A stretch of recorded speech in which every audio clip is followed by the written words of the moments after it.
The child's scream cuts through the October wind like something alive, something furious, something that will not stop. Emma runs. Her small feet pound across the snow-covered grounds of the mountain lodge, her coat unbuttoned, her breath coming in white clouds that dissolve into nothing. Behind her, the footsteps are slower, heavier, but they are coming. They are always coming. Inside the lodge, through the tall windows that frame the fireplace, Giovanni Castellano stands motionless.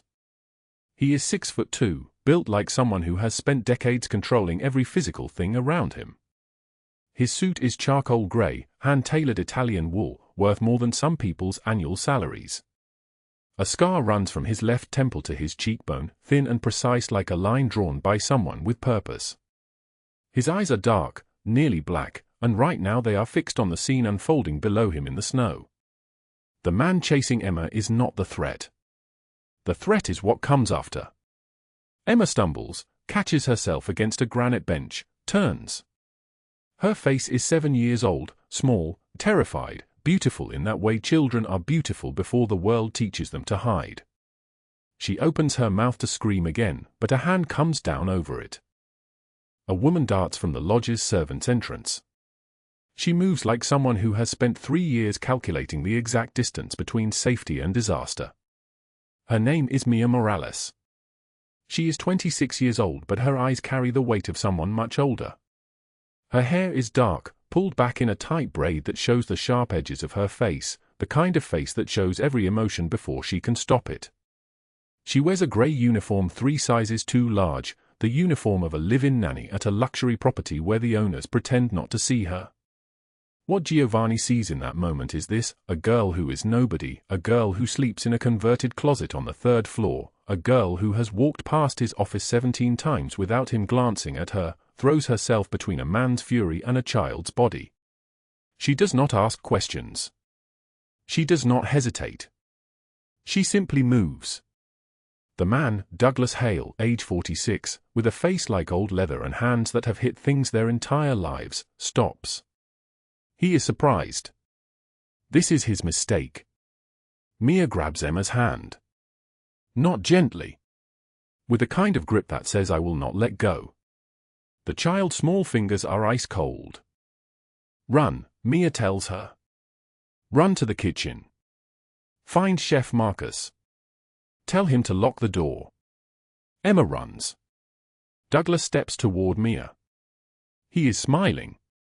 Men like Douglas always smile right before they do the damage they have been planning. He says something. The words are swallowed by the wind, but his mouth shapes them clearly. Mine. She is mine. Mia's chin comes up. She is trembling. Every inch of her is shaking like someone running a fever. But her voice, when it comes, does not shake. She will never be yours again. In the firelit room above, Giovanni Castellano stops breathing. This woman, this nobody in a too large uniform, stands between a man's violence and a child who is not even her own. Her hands are clenched. Her jaw is locked.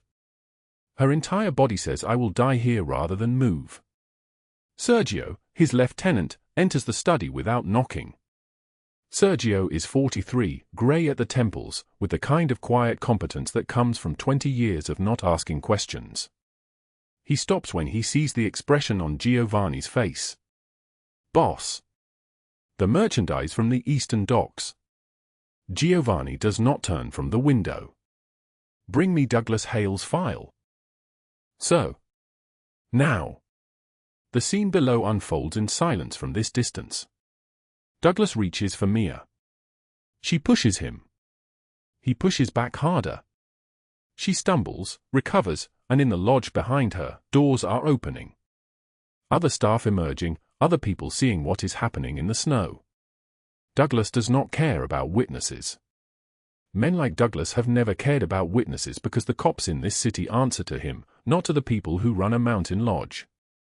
Mia's head snaps to the side. Even from this height, Giovanni sees it clearly. The impact of Douglas's hand against her cheekbone. She staggers. She does not fall. Something cold and sharp and very dangerous stirs in Giovanni Castellano's chest. "Get him off this property," Giovanni says to Sergio, who is still standing in the doorway, still holding the dossier that suddenly seems irrelevant. Quietly. "Do not mark him. Do not leave evidence." But he leaves now, and he does not come back. The boss upstairs, Sophie, will want. I do not care what Sophie Langford wants. Sergio moves. He moves fast, the way men move when they have learned not to question the tone in their employer's voice. Within 40 seconds, 2 black SUVs are rolling across the snow-covered drive. Within 2 minutes, Douglas Hale is being escorted from the premises by men in dark coats who do not speak, who do not smile, who move like machinery. Mia stands in the snow, one hand pressed to her cheek, watching him go. Emma emerges from the lodge, runs to her, wraps her arms around Mia's waist. Emma is crying. Mia is not crying, but her shoulders are shaking so hard that holding Emma steady requires everything she has. Chef Marcus wraps a blanket around both of them. Other staff murmur. Someone says they should call the police. Someone else says no, the boss's men already handled it. In the firelit study, Giovanni Castellano watches this woman stand in the snow with a bruise blooming across her face and a child in her arms, and he realizes something that will change everything. She is not nobody. She is just invisible. And he is about to make a choice that will cost him everything to fix. Mia does not know this yet. She does not know that the man watching from the window is Giovanni Castellano, a name that means something in Las Vegas, a name that opens certain doors and closes others permanently. She does not know that what happens in the next few hours will unravel the careful structure of her survival. All she knows is that Douglas is gone. All she knows is that Emma is safe. All she knows is that she has $78 left in her pocket, 7 days until her wages arrive, and a bruise on her face that Sophie Langford will use to destroy her. What changed everything was a single moment of courage. What changes everything is about to change everything. 15 hours before the snow falls and Emma screams, Mia Morales stands in a kitchen that smells like yesterday's grease and coffee gone cold. The morning light cuts through a single window above the sink, and she counts bills on the Formica counter with the precision of someone for whom math is survival. $17. 43 cents. She needs $5 for Emma's field trip permission slip. $12 for household supplies. That leaves exactly 30 cents until Friday, when the Langford family pays her wages. 30 cents. Not a typo. Not a miscalculation. The simple brutal math of her life. The closet they call her room is 8 feet by 6, carved from what used to be a storage space in the lodge's east wing. The bed is a twin mattress on a metal frame. A single shelf holds her uniform, 3 identical grey dresses with white collars, all bearing the small embroidered L that stands for Langford. Her shoes are worn through at the heel. The soles are coming loose. She has glued them twice with a product meant for ceramic tile because she cannot afford shoe repair. She has no other shoes. Mia is 27 years old, but her eyes carry the weight of someone who has lived twice that long. Dark hair pulled back so tightly it stretches the skin at her temples, emphasizing the sharp angles of her face. Her hands are calloused from 3 years of scrubbing, folding, caring for other people's children. The left wrist bears a thin scar that curves like a smile. She got that scar on a winter night 7 years ago, in a car that belonged to someone else, running from someone who promised she would never be found. She has been found once since then. That is why she lives in a converted closet. The kitchen where she counts money every morning is twice the size of her room. Black granite countertops. Professional appliances that cost more than everything she owns. Mrs. Sophie Langford, the matron of this mountain lodge, insists on European everything. European butter. European mineral water. European contempt for the help. Mia is not technically help. She is the live-in nanny. She watches Emma Langford, age 6, and her twin brother Thomas, age 6, who was born unable to speak. Not unwilling. Unable. The medical term is selective mutism combined with a speech disorder the doctors could not fully explain. What matters to Mia is that Thomas has learned to speak through her, slowly, painfully, with every word a small miracle. He can say her name. He can say story time and good morning. His mother says this is a regression, that a nanny's attention is making him dependent, that what he needs is real treatment, not friendship. Mrs. Langford is planning to fire her. Mia knows this because she has heard Mrs. Langford on the telephone with Thomas's speech therapist, saying words like unstable and overattached, and the nanny is becoming a problem. She knows this because there is a house phone in the kitchen and because Mrs. Langford does not bother to lower her voice around the help. She knows this because 3 years of surviving on nothing has taught her to listen to the spaces between words where the real meaning lives. The field trip costs $5. Emma will not go if Mia cannot pay. Emma will stay behind while the other children go to the science museum. Emma will come home and ask why, and Mia will have to explain that sometimes there is not enough money for field trips, that sometimes there is only enough for rent and food and the electricity bill that is due in 4 days. She will have to watch Emma's face collapse, and she will have to hold her small hand while another child gets to leave and she does not. Mia takes the $17.43 and puts it into an envelope. She marks it in careful pencil, July expenses. She marks another envelope, August expenses. She marks a third, Emma and Thomas emergency fund. This envelope is empty. No one has ever given her money for an emergency. Emergencies cost too much. At 7 in the morning, footsteps sound from upstairs. Heavy. Hurried. Not Mrs. Langford. Mrs. Langford moves like a predator, all smooth muscles and careful control. These footsteps belong to a man. Mia knows before she sees him that it is Douglas Hale because her body knows. Her chest tightens. Her throat goes dry. The scar on her wrist begins to throb, the way it always throbs when she knows he is near. Douglas Hale comes down the stairs wearing a shirt that is not buttoned all the way. His hair is wet from the shower. He has stayed overnight again. Mrs. Langford insists this is nothing, that he is just a business associate, that Mia's nervous energy around him is unprofessional. But Mia has seen the way Mrs. Langford touches him. The way his hand settles on her waist when they think the house is empty. The way he looks at Mia when Mrs. Langford is not looking. "Morning, Mia," he says, and his voice is soft, the way voices get before they turn violent. "You're up early." "The children need breakfast," she says, not turning from the counter where she has been arranging eggs she cannot afford to eat. "Emma and Thomas," he says, coming closer. The little speech-impaired twins. "How is that going?" "Thomas is improving," Mia says. The word impaired sits in her chest like something toxic. "Is he?" Douglas moves to the refrigerator. He is tall. Broad-shouldered. Everything about him looks expensive. The watch on his wrist costs more than her annual salary. The cologne he wears costs more than her weekly rent. But his eyes are small and dark and they never focus on a person so much as calculate them. "Because I heard from Sophie that the boy is regressing. That maybe he needs a different kind of care." Mia does not respond. She has learned that silence is safer than words. "You know what I think." Douglas continues, taking juice directly from the carton and drinking it. "I think you're overstepping. I think these kids have a mother, and that mother doesn't need a nanny who gets too attached. That kind of attachment is unhealthy. Creates problems.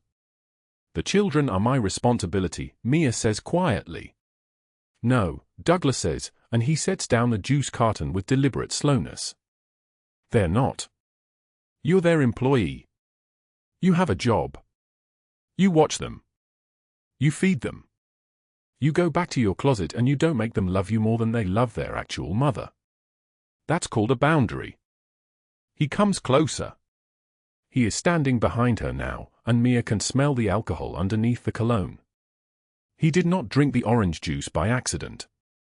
He is already intoxicated at 7 in the morning. "You understand boundaries, don't you, Mia? We used to be very close. You used to understand exactly where the boundaries were, and weren't." Mia's hands are shaking. She puts them flat on the counter. The granite is cold. The cold helps. I need to start breakfast, she says. In a minute, Douglas says, and one hand closes around her wrist, not the scarred one, a different one, gripping just hard enough that she feels her pulse jump. In a minute, you're going to look at me and apologize for making things so uncomfortable with Sophie. You're going to promise that you'll accept whatever changes she wants to make. And you're going to remember exactly how much you need this job. The kitchen is silent except for the sound of the refrigerator humming. Then, footsteps from upstairs. Small ones. Emma is awake. Douglas releases her wrist. We'll finish this later, he says, and he smiles, and that smile is the worst part because it holds no anger. It holds nothing at all. He is already walking toward the doorway when Emma appears at the bottom of the stairs in her pink pajamas, her stuffed rabbit dragging behind her. VV. Emma says. That is what she calls Mia. She cannot pronounce the V sound perfectly yet, but she is trying. Are you making pancakes? Yes, Mia says, and her voice is steady even though her hands are not. Pancakes with blueberries. Your favorite. Emma runs to her. Emma wraps her arms around Mia's legs. Emma does not see Douglas in the doorway watching them both with an expression that contains a promise, the promise that he will be back, that this is not over, that everything Mia has built here in this house will come to an end. Emma does not know yet that her nanny is about to become the center of a story that will involve federal agents and handcuffs and a mafia boss who watches everything from a firelit room while the snow falls outside and a child screams. But Mia knows. Mia has always known that men like Douglas never stop hunting until they have destroyed what they were hunting for. She begins to make pancakes. She is very good at pretending everything is normal while the world is ending. While Mia stood in that kitchen making pancakes with trembling hands, unaware that the man in the firelit room upstairs had already decided her fate, Giovanni Castellano was pouring whiskey into a crystal glass the color of old amber. The mansion stretched around him like a fortress of marble and mahogany, every corner designed to announce wealth to anyone foolish enough to enter. Floor-to-ceiling windows overlooked the Las Vegas skyline glittering in the October darkness. Behind those windows, guards moved like shadows. In the drive below, two black SUVs idled with engines running. Giovanni himself was a man of 53 years, tall and broad-shouldered in a way that suggested not gymnasium work but the kind of strength that comes from clawing upward through impossible terrain. His hair was dark silver at the temples, slicked back from a face that had been handsome once before violence had carved a scar down the left side, from the corner of his eye to his jawline. He wore a charcoal suit tailored so precisely it cost more than most people's houses. A gold Patek Philippe watch caught the light on his left wrist.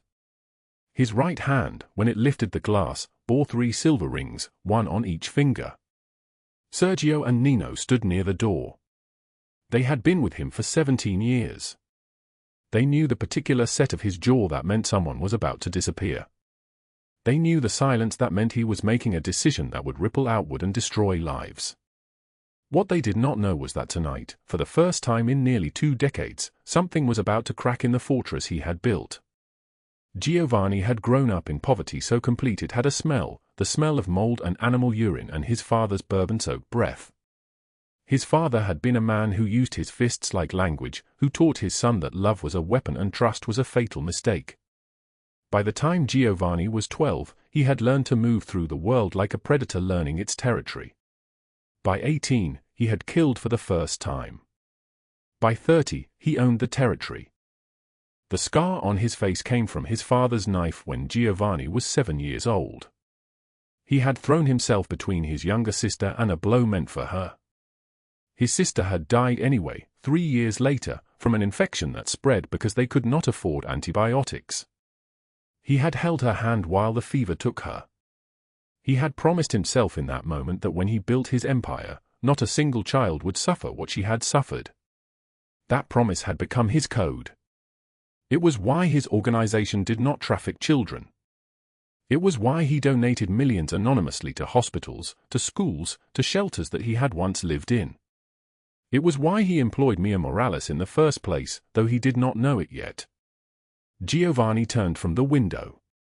He did not turn because he heard anything. He turned because Sergio had texted him 12 minutes ago with a single sentence, "Incident at the house.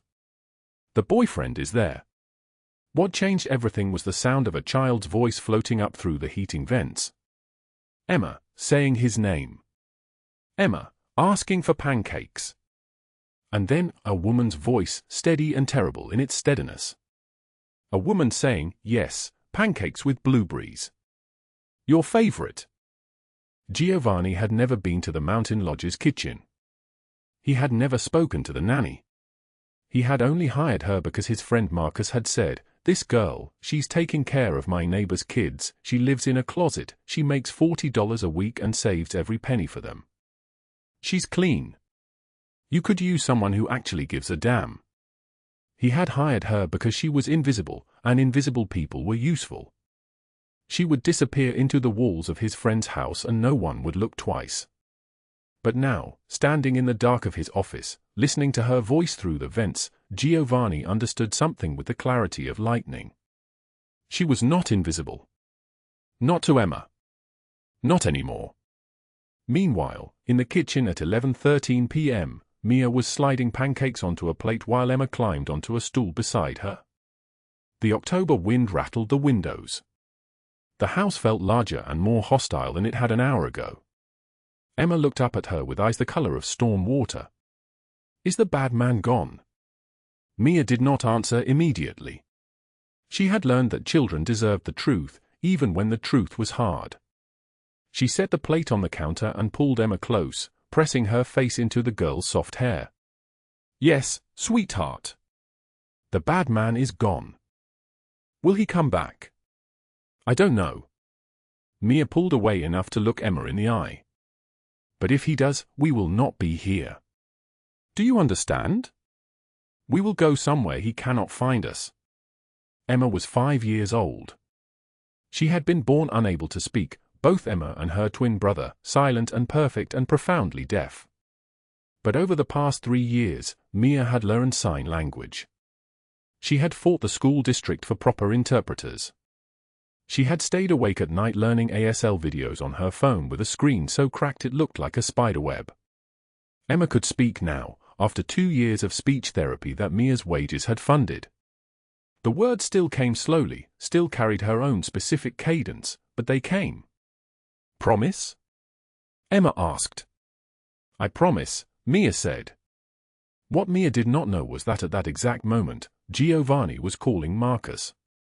What Mia did not know was that Marcus was saying, "The nanny's name is Mia Morales. She's 28. She used to be homeless. She came to me from a shelter downtown." What Mia did not know was that Giovanni was hanging up the phone and walking to his safe, opening it, and removing a file that contained details about every person who worked in any property he owned or financed. Mia Morales. Age 28. Hometown, Reno. No criminal record. 3 years employment with Sophie Langford. Current address, the converted closet on the 3rd floor of the Langford estate, which paid her $800 per week. Bank balance, $78. He read that number twice. $78. In that moment, something shifted in the fortress. A crack appeared. A small, impossible crack that light could pour through. Giovanni looked at the photograph in the file. It was a woman with long black hair and brown eyes that had a particular quality, not hardness, but vigilance. The kind of vigilance that comes from having been hunted. Her face was thin, angular, the kind of beauty that emerges only when all softness has been burned away. He picked up his phone. He called Sergio. "I need you to do something for me." "Yes, boss." "There is a woman named Mia Morales. She works for the Langfords. I need to know if anyone has hurt her. I need to know if anyone is planning to hurt her. And I need to know why Douglas Hale keeps leaving her parking lot at 5 o'clock in the morning." A pause. "Then, you know about Douglas." "I know about Douglas. The cops won't touch him. He has connections at the precinct. 2 of them, at least." "I do not care if he has connections to God himself," Giovanni said. His voice was quiet. His voice was the kind of quiet that meant violence was being carefully arranged. Find out everything. And Sergio? Tell no one about this. Not Nino. Not anyone. Understood. Giovanni hung up. He stood at the window again. The snow was beginning to fall, early for October, but the mountain lodge was at elevation, and the weather did not follow normal patterns. It fell like ash, like the world was burning somewhere above the clouds and the residue was falling down to earth. What he could not have known, what none of them could have known, was that at that same moment, Sophie Langford was sitting in her bedroom in the main house, her own bedroom in the main structure, speaking on the phone in a voice smooth as poison. Douglas, sweetheart, I understand your frustration. But we must be strategic about this. Sophie was 58 years old, blonde in the way that required a standing appointment with a colorist every 5 weeks, dressed in a cream silk nightgown that cost $300. If you remove her quietly, yes, it solves your problem. But it creates mine. I have already established that the girl is unstable, that she was sleeping with a groundskeeper, that she had been stealing from my jewelry box. The narrative is already in place. She listened. Her expression did not change, though her fingers tightened around the phone. The police will arrest her within the week. I have already spoken to Detective Morrison. He owes me a favor from the Prescott situation. Once she is in custody, she will plead guilty rather than risk trial. No one will believe her when she claims you attacked her. No one believes a homeless woman's word against yours and mine. She smiled. It was not a smile that reached her eyes. You are thinking too small, Douglas. Let the system destroy her. It is far more efficient. She hung up. She set the phone down on her nightstand. She looked at herself in the mirror and adjusted her nightgown slightly, the way a woman does when she is certain of her own beauty. Sophie Langford had married 3 times. She had divorced twice, each time walking away with settlements that had multiplied her wealth. She employed people she could control, people with nowhere else to go. She collected their gratitude like other women collected jewelry. Mia Morales had been a particular find, a woman so desperate she would accept a converted closet as a bedroom, so grateful she would work without complaint, so isolated she had no one to tell if things became untenable. Sophie had plans for Mia Morales. None of them involved the girl's happiness. Down on the 2nd floor, in that converted closet barely larger than a bathroom, Mia sat on her cot after Emma had been put to bed and counted her money again. $78. She had an appointment on Tuesday with a bankruptcy attorney, who had quoted her a fee of $1,200. She did not have $1,200. She did not have $12. On the cot beside her was a small showbox. Inside it were a pair of children's shoes, size 4, red with white trim. They had belonged to a boy named Marcus Jr., who had been 5 years old the year she spent in the shelter with his mother, who had lived in the room next to hers. Marcus Jr. had grown. His mother had found work as a hotel maid and moved into her own place. But Mia had kept the shoes. She kept them because they were the first proof she had that it was possible to climb out. She picked up her phone. She was about to send an email to an agency about temporary work when a sound froze her in place. A car door. Then another. Then the sound of boots on gravel, multiple sets, moving with a kind of precision that meant military or law enforcement or something in between. She moved to her closet door, which was not really a door but a curtain, and peered out into the hallway. Through the window at the end of the corridor, she could see black SUVs lined up in the drive, their engine still running, their headlights creating a tunnel of illumination through the falling snow.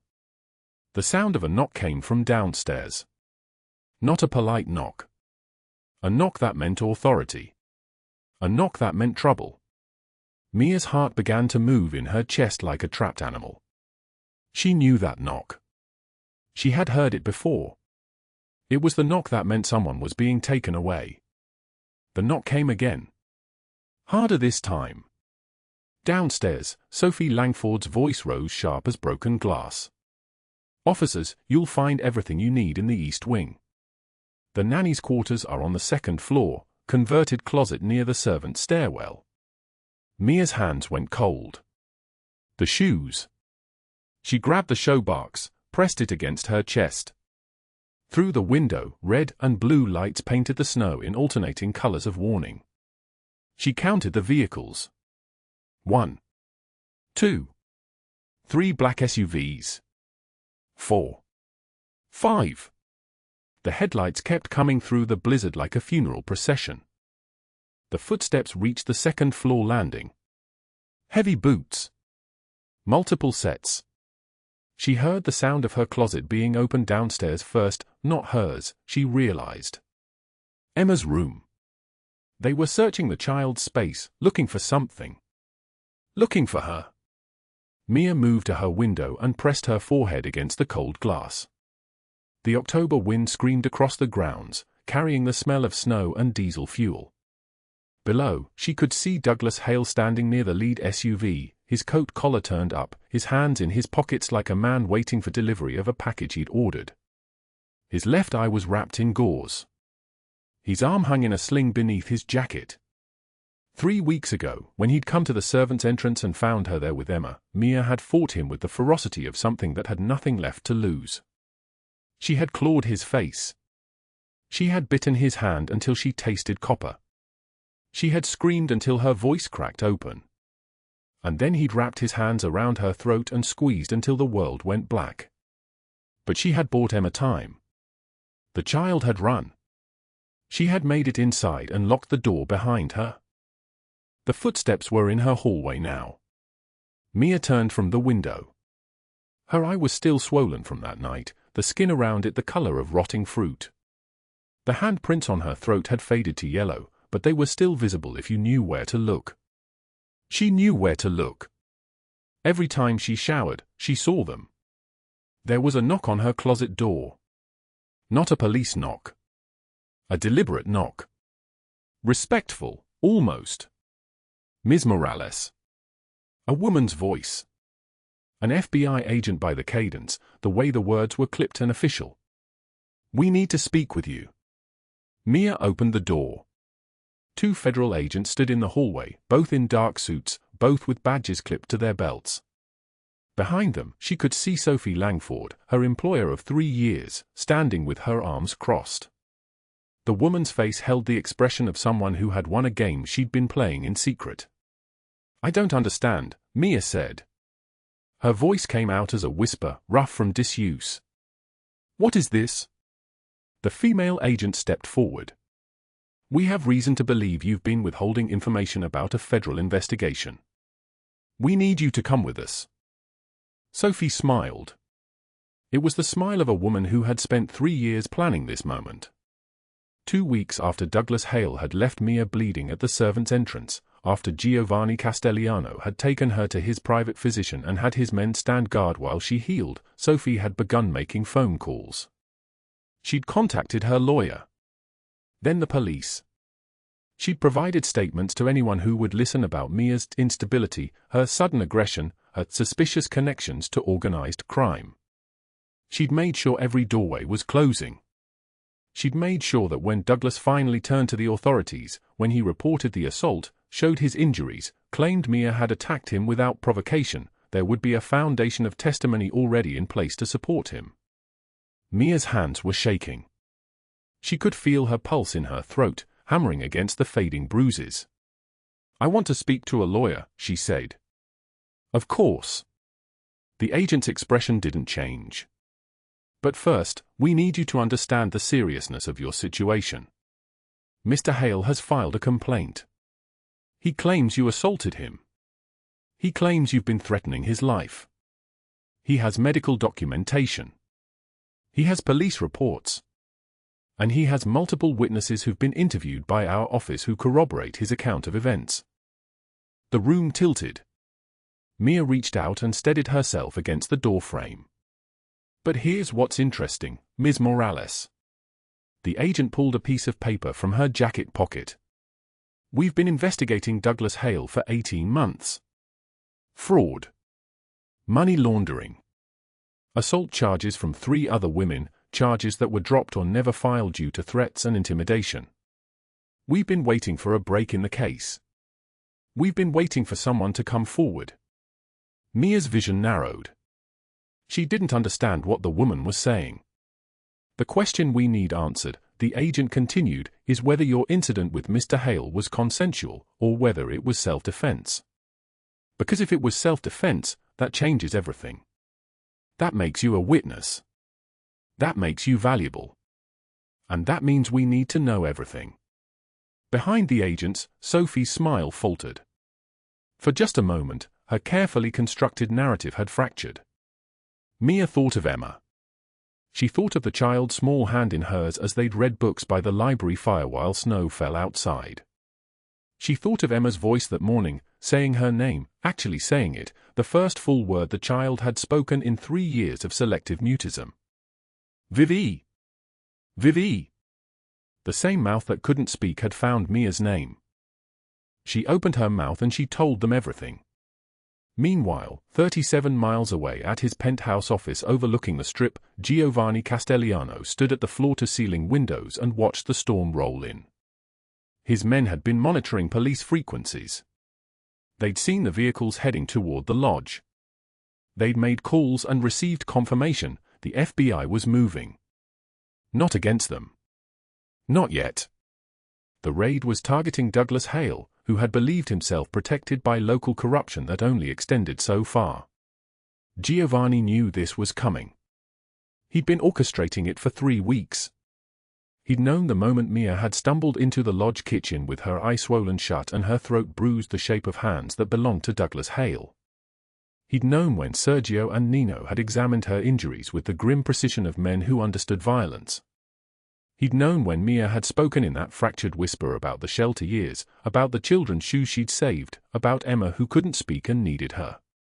He'd known because he'd been 7 years old once, and his father's hands had also left bruises on his throat. Giovanni turned from the window and looked at Sergio, who stood near the door in his tailored suit, his grey beard trimmed with military precision. How long until they have everything they need? She's talking now, Sergio said. The FBI has recordings from 3 phone calls Hale made to her. He threatened her, threatened the child. They have medical documentation. They have the other women. They have bank transfers. It's enough.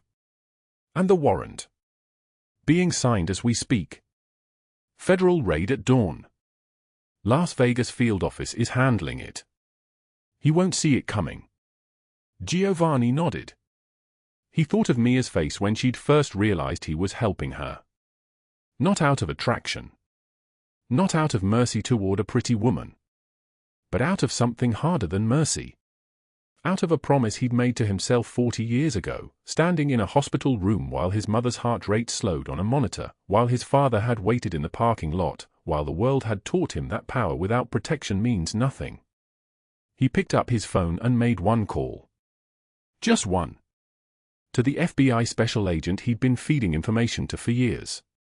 The woman who'd been investigating Hale for 18 months and needed just one witness to break the case open. She's cooperative, Giovanni said simply. Protect her. After this is done, she's untouchable. At 4:51 in the morning, 12 black SUVs surrounded the luxury apartment building where Douglas Hale slept in Egyptian cotton sheets in a condo his associate had purchased 3 years ago with embezzled funds. The men who moved through the building's corridors wore tactical gear and carried the kind of certainty that comes with federal authority. They moved like men who had practiced this exact operation 100 times. They moved like ghosts in the dark. Douglas was still in bed when they entered. Still dreaming. They woke him with guns drawn and the recitation of his Miranda rights spoken in clipped, official tones. He woke screaming. He woke begging. He woke to the understanding that the protection he'd purchased, the corruption he'd cultivated, the threats he'd made, none of it had been deep enough. By 5:13 in the morning, he was in the back of an SUV, handcuffed, his face pressed against the window as Las Vegas woke up. By 6:22 a.m., the story was breaking on every local news channel. By 7:02 a.m., national outlets had picked it up.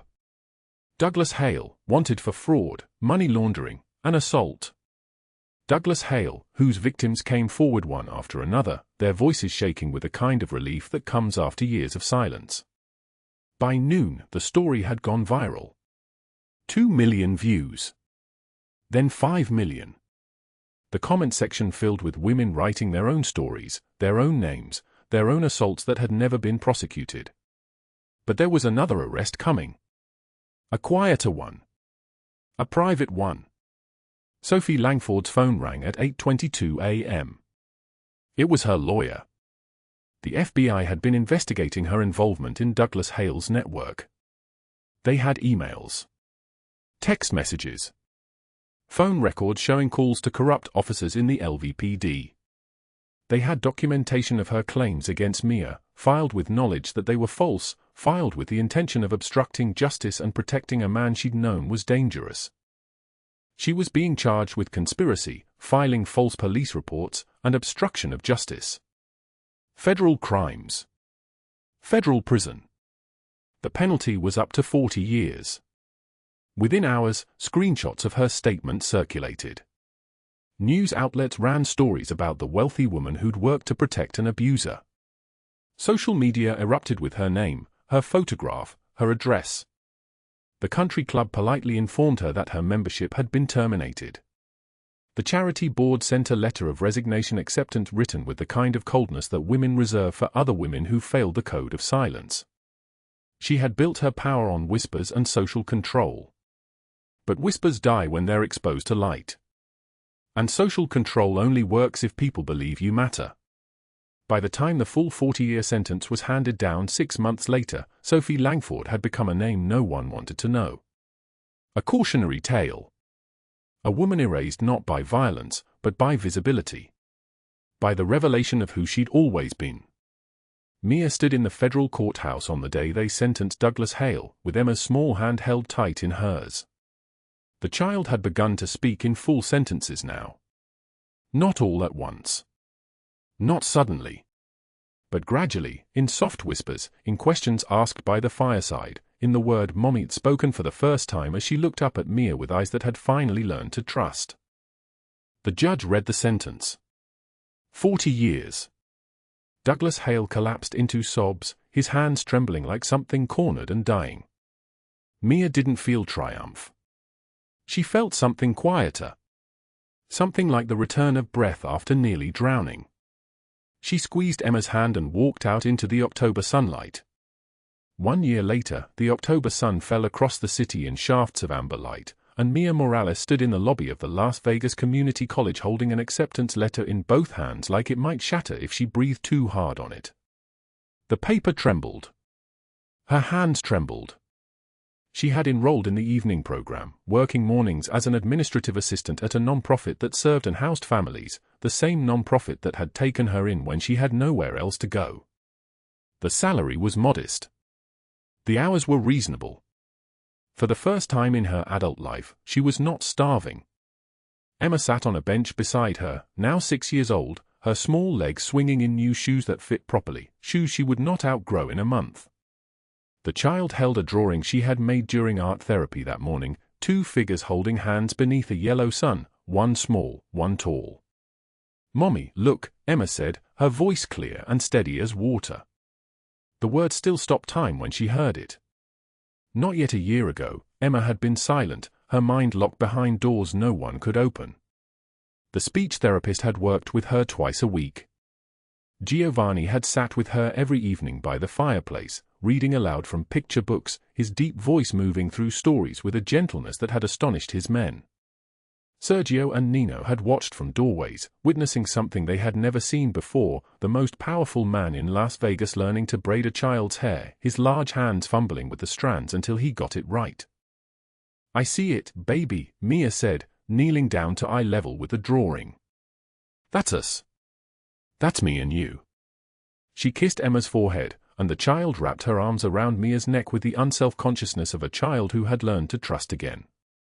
2 blocks away, in a glass building that housed legitimate enterprises, Giovanni sat across a mahogany desk from federal auditors reviewing the paperwork for the Castellano Foundation. The empire had transformed. His restaurants, his hotels, his security firms, All of it legal now, all of it clean.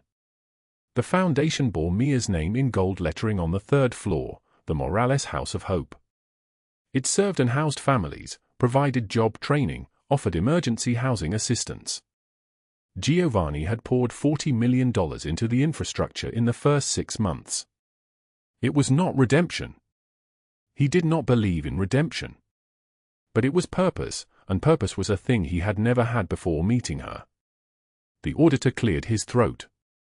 The donations are remarkable, sir. The tax benefits alone. Giovanni was not listening. He was thinking about the night he had found her in the kitchen, blood running from her nose, her throat marked with bruises in the shape of a man's hands. He was thinking about the letter she had written, left on the kitchen counter in handwriting that shook like the last breath of something dying. I cannot stay. My presence endangers you. I am sorry. I am so sorry. Thank you for seeing me when I was invisible.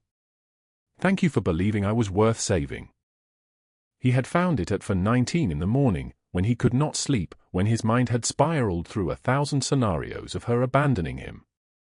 He had the entire city searched in 90 minutes. He found her at a Greyhound station, a single ticket to Portland in her hand, $78 remaining in her bank account after she had paid for passage.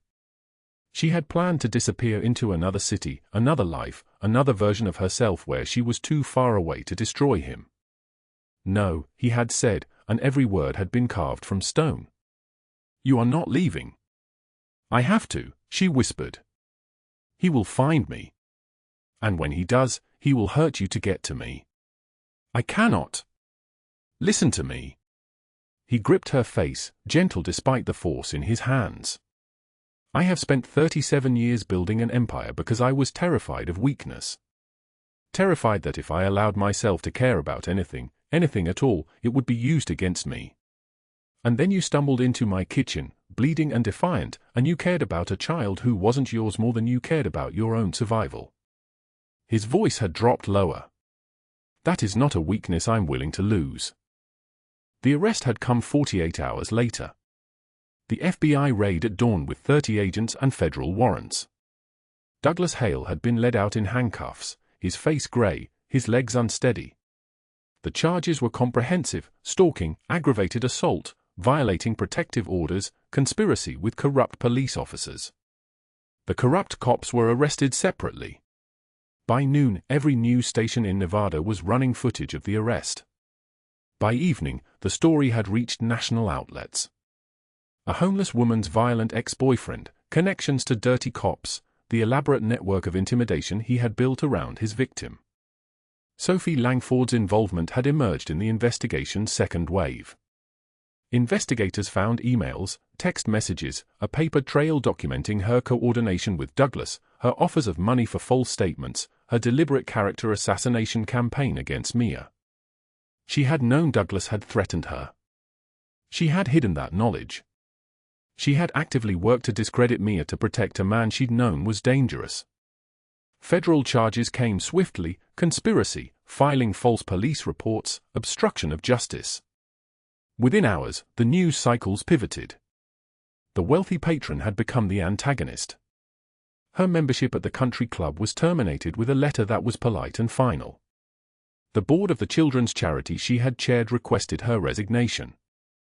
But the true devastation came from visibility. Screenshots of her emails circulated. Her home address was published on social media.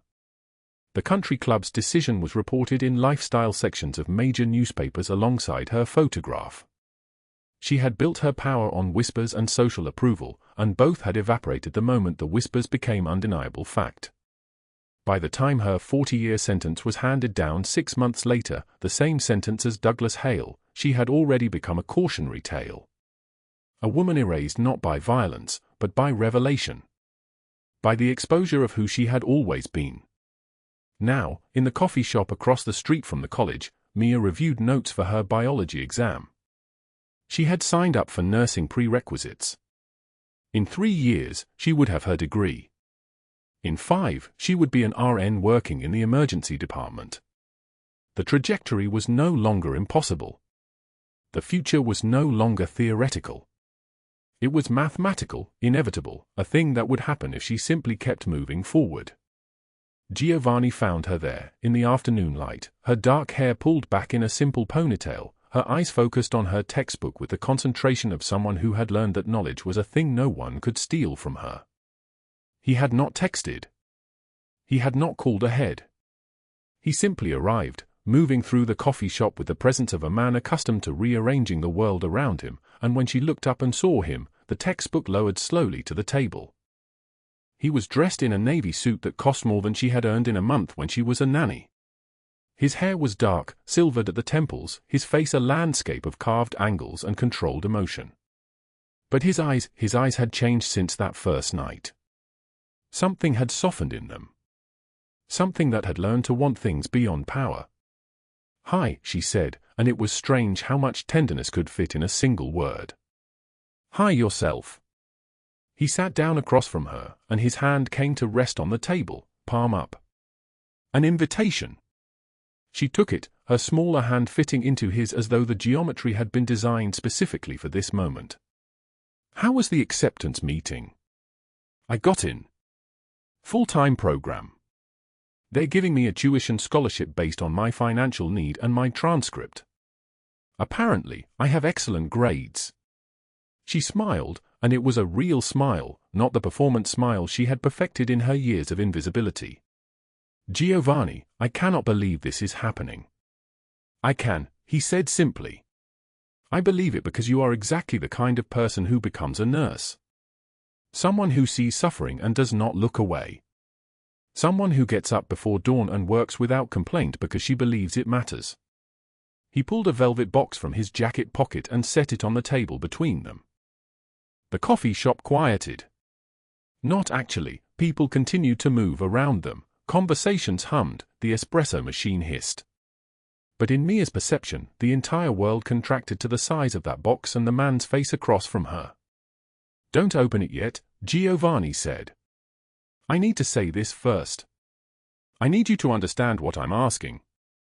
He took a breath, and for the first time, she saw genuine uncertainty in him. "Mia, I have spent my entire life taking what I wanted. I took power. I took money. I took loyalty through fear. But you cannot be taken. You have to be asked. So I'm asking. I'm asking you to marry me. I'm asking you to build something with me that isn't an empire, isn't a business, isn't a network of obligation. Something that is just ours. Just you and me and Emma, growing old in a city that once tried to destroy us." Tears spilled down her cheeks. She did not try to stop them. "Yes," she whispered. "Yes, the answer is yes." The box opened. The ring was emerald, surrounded by diamonds, valuable beyond measure and entirely irrelevant. What mattered was that he slipped it onto her finger with hands that trembled slightly, and when he leaned across the table to kiss her, people in the coffee shop actually did notice, and some of them recognized him. The name Castellano was still known in Las Vegas, though now it was associated with charity, not crime. The wedding happened on a Saturday in December, in a garden overlooking the city, with Emma as the flower girl, her voice clear and strong as she walked down the aisle and did not falter, did not freeze, did not retreat into silence. Sergio and Nino stood as witnesses, their expressions caught somewhere between joy and profound disbelief that their boss had become a man who would cry during his own vows, not silently, not with restraint, but openly, unashamed, his voice cracking as he told Mia that she had saved his life by teaching him what it meant to have something worth more than power. Mia wore white, a simple dress, nothing elaborate. Her mother would have been there if she had still been alive. Instead, there was the social worker who had helped her escape the shelter, and the nurses who had cared for her when she arrived at the hospital with bruises across her throat, and her colleagues from the non-profit who had given her employment when no one else would. There was community in the garden. There was witnesses to the fact that she had existed, had mattered, had been seen. 3 months later, standing in the bathroom of their home, Mia watched the test display 2 pink lines, and she thought about the pair of children's shoes she had kept from her time in the shelter, shoes that belonged to a child she would never know, shoes that reminded her every single day that survival was possible, that escape was possible, that love was possible even when you had been taught that you were unworthy of it. She was going to be a mother again. Not as a nanny working 14-hour days in a converted closet, but as a real mother to a child who would know from its first breath that it was wanted, that it was safe, that there were people who would move heaven and earth to protect it. This story teaches us something essential. It teaches us that the most dangerous people are not always the ones with the loudest voices. Sometimes they are the ones with the polished words, the social standing, the ability to make others believe their version of the truth. It teaches us that visibility is a weapon. That the truth, when exposed to light, has a power that violence can never match. And it teaches us that love is not weakness. Love is the most dangerous, most transformative force that exists. The thing worth building empires for. The thing worth surrendering empires for. How did Mia's journey make you feel? What would you have done if you were Giovanni? Have you ever known someone who had to rebuild their life from nothing? Please leave a comment below and tell us your thoughts. Every comment you leave is a precious source of motivation that helps us continue creating stories about the invisible people who become visible, about the broken people who become whole. If this story touched your heart, please like this video, subscribe to our channel, and share it with the people you love. We wish all of you watching this good health, joyful lives, and days filled with peace and happiness. Remember, after the rain, the sky clears. And sometimes miracles come from the most unexpected places. Thank you for staying with us until the very end. We will see you again in the next video.